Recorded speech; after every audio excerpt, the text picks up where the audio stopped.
How challenging is it for you to manipulate product names to create your keywords? Because merchants, from my experience, they can just list the product name, or they can just put promotional information.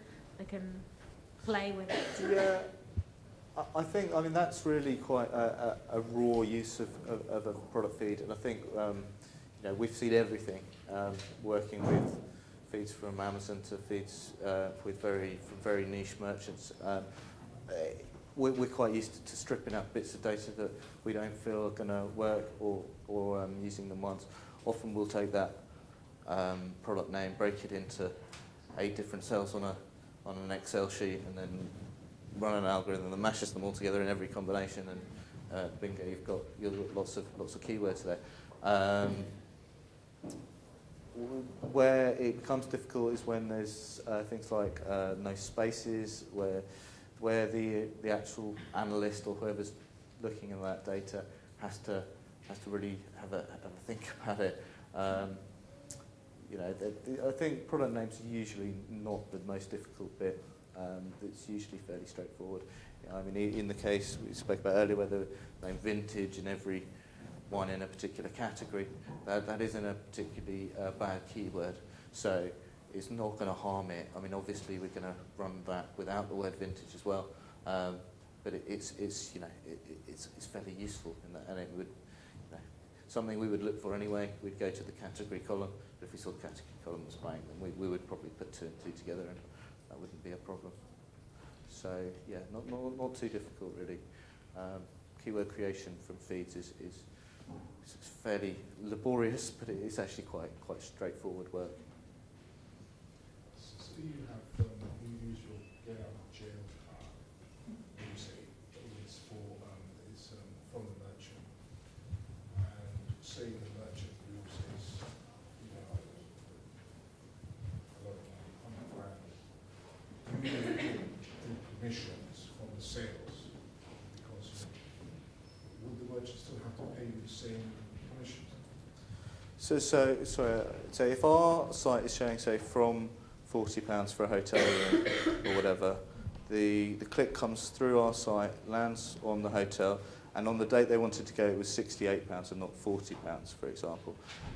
If that sale then went through, we would get a percentage of the £68 value of the booking. So, say for example, like in the Fujifilm case, right. The cameras were £7 on the Fujifilm website. Right. I appreciate you're not a lawyer, but it's just interesting, and they're actually been advertised at £700, the actual price, and you're an affiliate. Yes. And So had to honour £7, and so they lost a lot of money, but your commission was on the £700. If the transaction was taking place on our site and we had incorrectly put £7 instead of £700, then we would be totally liable. However, we are linking through, we are saying this merchant has this price, go and check it out. It's the other way around. They put 7, you put 700, which is the correct price. Okay, so if someone's left our site with the correct price and then ended on the merchant that had one for £7, well then effectively the consumer would be able to buy on the merchant site for that price, and we would only receive a commission of that price. You'd only obviously. receive the commission, but then, right, you'd only receive commission of 7, Yeah. not 700, Yeah. which is the correct price. Exactly. Well, what's the price that the consumer would have paid? 7. 7. So that's the commission that's the amount that the commission will be calculated on. If you look at it the other way, if it was £40 and the consumer paid £60, then they would earn on £60 and not £40. We're paid commission on the transaction value. So if the transaction value is at £68, we'll get the commission on that £68. If he also buys another 6 hotel rooms in different places, we'll get the commission on all of those hotel rooms. So it may come to £700 or £800. So the consumer would benefit from the price mistake, but you wouldn't? We only get a percentage of whatever the transaction went There through. would be, it can only be a negative for the affiliate if the price is inaccurate, really. There's, I guess the occasional one where we were advertising it for more than it ends up to be, but that's not good for us, because we would have been able to promote the product better in the first place if we had known the real cheap price. Wouldn't you want to have the commission for that 700?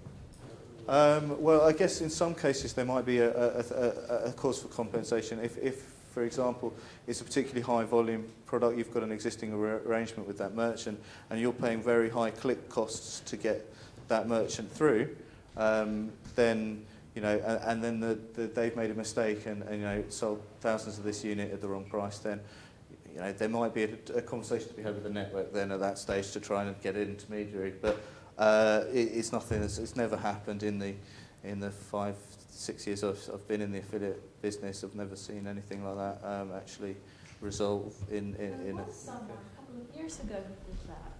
Or was it Argos who priced the camera at $199 rather than $199? They had to honour those things. They couldn't go back to the consumer and say, "Sorry, I charged you 1% of what I should have." Well, they didn't, strictly, Yeah. they didn't have to, legally, they didn't have to, because Well, it's it an wasn't invitation misleading to to the treat, but they did consumer. anyway. though. They did anyway, and in my view, you would have a claim against, because, you know, you'd have just the same rights as a consumer would. I mean, why would you have? I guess that way round. I mean, of course, if it was, we agreed something else. I mean, That was in the actual contract that you wouldn't get, you wouldn't have any rights. I think. Yes. This is an affiliate. I think It's just such it's a minefield. Yeah. It's so interesting. Well, the legislation's coming out now to tighten things up. So what's happening from March next year, I think it is. Yes. The new, the ASA are getting involved in online marketing for the first time aggressively, if you like. And affiliate marketing's coming under scrutiny. Search marketing's coming under increased scrutiny. So if you're working as a lawyer in this area, you're going to get some work. I know. It's so interesting. The gentleman was talking about a case in Germany. Of course, you've got German law, which is not the same as, obviously, as French law or UK law. So, you know, it's really interesting. Well, that's one of the questions that we were asking for the ASA code of conduct. That, you know, internet doesn't have boundaries, so who is regulated by this? Is it UK merchants? Is it UK transactions? What is it? You know, it's all up From the affiliate perspective, I mean, 95 or 99% of affiliates aren't dealing with any transactions on their site. They're not taking people's credit card numbers. They're not. They are just referring, effectively delivering the sale to the door of the merchant. So much in the way of someone flyering down the streets, giving you out flyers to go to Subway to get a good deal on your Subway. If you think of affiliates as a little bit like that on the internet, they are just delivering people to the door of the merchant, putting them in the right place and saying, "There's a deal here," if you see what I mean. That's what you would like to have, or it to be. Well, in effect, in most cases, it is like that. Yeah. We're just delivering. We're just plomping the customer on your doorstep, and he wants to buy. And so, but you know, you obviously making money out of it. Yeah, Well, some kind of well, because they're paying for those leads or those sales that we're delivering to them. If you see what I mean. And But they what's- only pay if it converts. What's interesting is that there's merchants who increase their prices just because the consumer has come from an affiliate, which is under scrutiny by Ofcom, because that's price discrimination. That is something that is happening. Reducing because they've come from affiliates. I haven't seen that. So affiliates, I don't think that there would be any chance of suing merchants for loss of commission for incorrect pricing. But we have had occasions, and the travel merchant actually recently, inflating prices due to having to split their margin in essence with the affiliate. And it doesn't matter where the consumer has come from, the price should be the same. So do not be tempted, please. But also to give you a live example, I mean, we work with some of the price comparison websites directly, and we have had these comparison sites flagging up to us that our API is a price discrepancy, so they're showing one thing and the site is showing another thing, and what they will do is they'll bring it up to our attention, they will switch us off, we correct it, and they'll switch us on. But because of the relationships that we have with them, it's not going to go down, well, I should have earned this, I should have earned this, so we're going to go. It's a matter of them informing us and switch us off. We don't want to lose sales, so we quickly act on it. And technology is such that you could have these errors, I mean, we've had errors, and you just rectify it, and then you're back alive and it just continues that way. But if the sale came through on a price that was a wrong price, i.e. a higher or low price, they know they will be paid whatever transaction value was on our side, irrespective of what I the think the issue point that David and I did earlier on was really important. It's about best effort.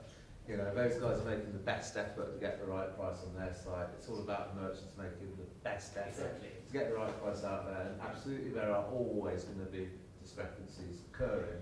It's about minimising that and making sure you're doing as much as possible to minimise the impact of that. So I think we're all okay.